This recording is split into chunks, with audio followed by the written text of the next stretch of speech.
Some call it one of the worst lynchings in U.S. history, but few people are aware of the so-called Chinatown Massacre that happened right here in L.A. As part of our AA-NHPI Heritage Month coverage, NBC4's Gordon Tokumatsu shares the story, which resonates with the community to this day. October 24th, 1871, LA's population around 6,000. It wasn't what you might call lawless, but violence was commonplace, says Dr. Gay Yuen of the Chinese American Museum. So Los Angeles at the time had the reputation of the wildest of the Wild West. 154 years ago, Chinatown as we know it did not exist, but there was a neighborhood right here where many Chinese lived. That afternoon, a fight broke out between two Chinese men on what we know today as Los Angeles Street. Suddenly, gunfire broke out. In the scuffle, a white rancher was killed, a former Latino police officer wounded.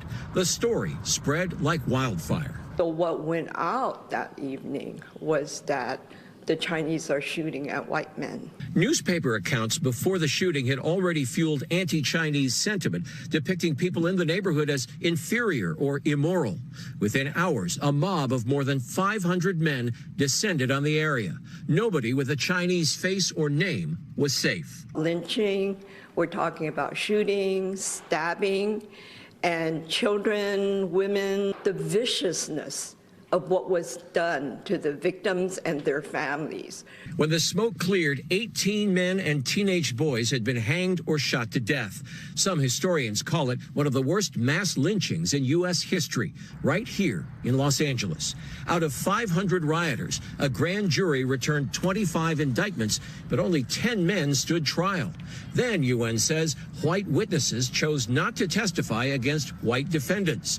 Not only that, and there was a law saying that those of color, not just Chinese, but those of color cannot testify against a white person. No one was convicted.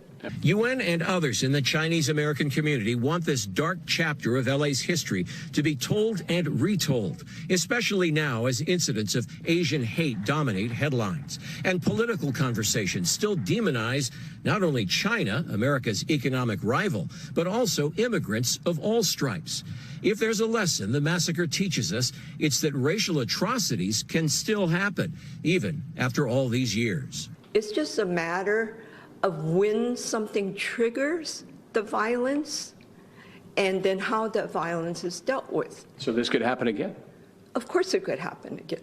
In downtown LA, Gordon Tokumatsu, NBC4 News.